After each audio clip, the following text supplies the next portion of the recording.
how do we get our children what they really need when they're tantruming without reinforcing that that's a way to get what you want?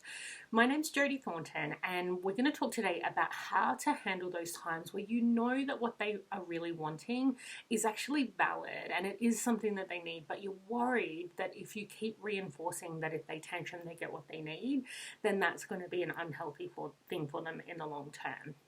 So I think one of the things we want to unpack is what is a want versus a need, right? And so when we think about children tantruming and them getting what they want, a want is, people often will talk about a want is something that's not important, a need is something that is important. But in actual fact, a want is always reflective of a need. A want is just one way that you can get a need met.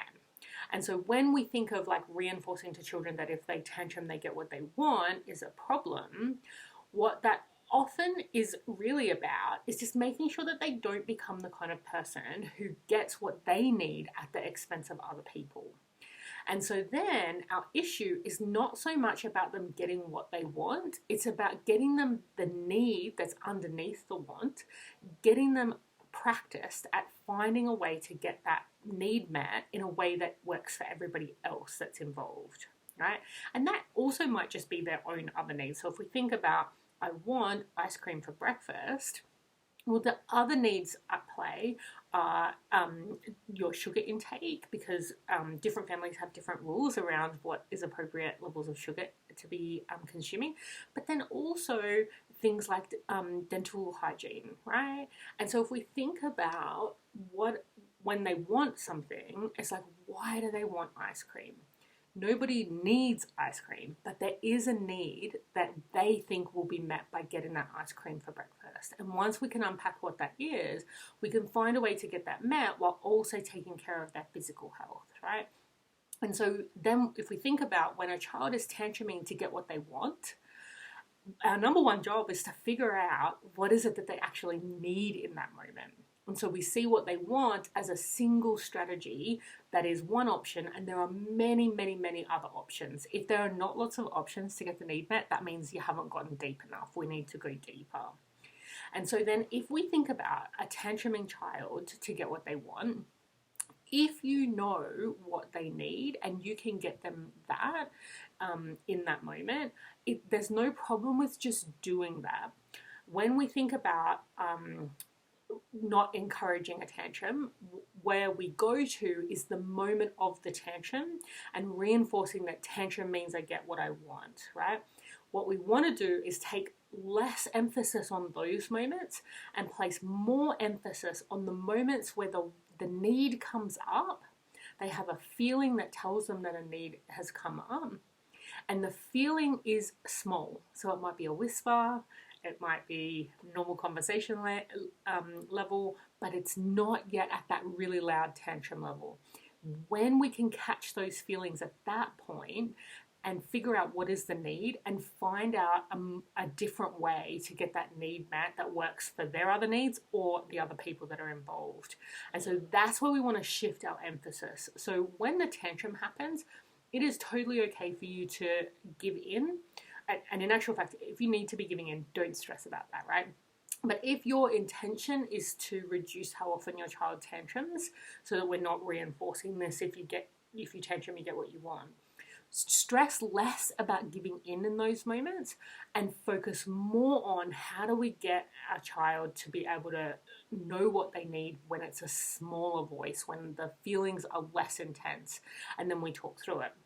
Now, here's the difference is that a lot of parenting advice is focused on how do we get our child to be okay with not getting their needs met.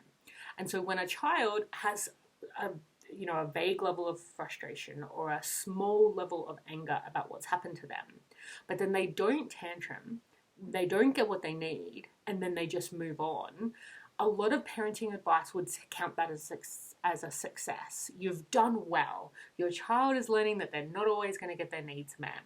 But we don't actually want our child to learn that they don't always get their needs met. What we want our child to learn is that your needs are valid, that there are creative ways to get your needs met at the same time as getting other people's needs met. And sometimes when you've tried to get your needs met and you can't, in those cases, we want to learn how to be okay with that. And in actual fact, once you get those first two pieces in place, that your needs are valid and that we want to look for a way to get that need met and get other people's needs met at the same time, once you've got those two steps into place, I find that children, they just get more resilient just naturally, because most of the time they're getting their needs met, right?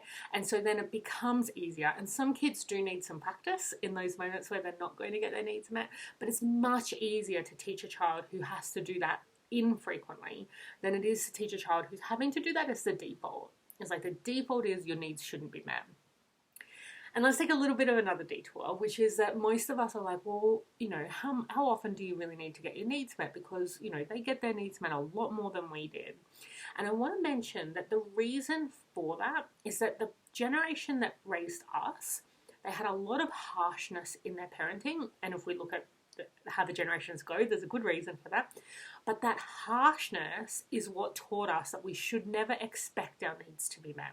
We should be grateful every time they get met, but we should never expect it, right? We should never demand it. We should never have an expectation that our needs will be met. We got that message through harshness. And for some of us, the harshness was through yelling or smacking or punishment. For some of us, it was actually less obvious harshness. So the harshness was in a good person wouldn't demand their needs to be met. A kind person, a responsible person, this underlying expectation that you're not good enough or you're not a good person unless you acquiesce your needs being met. And so in this current generation, it's like a movement, right? It has to be a logical consequence of what we've all been raised with, because almost everybody's, or possibly not almost everybody, but a lot of people have taken the harshness out of their parenting. So we've taken, whether it's the punishment, the smacking, the yelling, whether it's the underlying messages of what a good person does and that, you should be a people pleaser. Those messages, we're taking both of those types of things out of the parenting. And without that harshness, all of a sudden, children naturally, it's not that we're giving them a message that they should expect their needs to be met. It's that we're biologically wired to get our needs met. And so because we haven't taken that away from them, they still have it, which is a good thing. What we need to do is get them to become more flexible, which doesn't mean taking turns of not getting their needs met. What it means is opening up to see that there's many ways to get their needs met. And what we're looking for is a way that works for them as well as the other people that are involved, right? That's where we're going with this. So if we look at what that looks like, one, we want to look for what are the common needs that your child has? Is it to matter? Is it to have autonomy in a sense that they have choice over their own decisions? Is it fun? Is it physical movement? Is it connection? There's all these basic human needs. We want to look for what are the ones that are most often coming up for our child. And then that gives us a clue when they're demanding the toast to be cut again. There's a clue there as to whether the exact same tantrum about the toast for one child can be about, I feel really disconnected from you, and the only way that I can feel connection is if you do what I'm asking you to do. That's the only way that I feel in this moment, right? The only way that I see. A different child is having a tantrum because when the baby refuses their lunch, they get something else. But when I refuse my toast, I don't. Why do I not matter as much as the baby, right? So you can see how there's the exact same tantrum can be from a different need. And so once you're clear on what your child's common needs are, you've got a clue as to see, is that the issue? And then you can experiment. Are there ways I can get that need met without throwing out another piece of toast and recutting a new one? Are there ways I can get that need met without being late every time we need to come home from the park, right? We're looking for what are those needs and what are the ways we can get it met. So that's our first thing is to get really familiar with your child's most common needs. Most kids and most adults have some really common needs that come up that are like the usual suspects, and it's quicker if we just start there and see if it's those ones. So that would be the first thing I would do. The second thing I would do is when you notice your child having a small amount of discomfort, so that might be agitation, it might be frustration, it might be like the smaller behaviors that are like button pushing, or the smaller behaviors to see if you're noticing what they're doing, right? When they have those smaller behaviors, rather than go, oh great, they didn't escalate, success, look for, did the need get met? Are they not escalating because the need got met? So you're asking, oh sweetie, I wonder if the reason you're smashing your brother's Lego is because you didn't get any time to hang out with me this morning. I was really busy, right? So asking that question, that one's probably a bit of a more extreme behavior when we're looking for the smaller examples, but you get what I mean. We're looking for those times where before it escalates to a tantrum, what awareness can we bring? Can we check with our child if it is a particular need and get that need met before it escalates? So that would be the second thing I would do. I'm just checking my notes. And then, so here's the other piece, is that sometimes we won't be able to get the need met. And sometimes it's because we are stuck at the toast level. We don't know why the toast is so important to them. Or we know what the need is, but we cannot find a way to get that need met in this situation.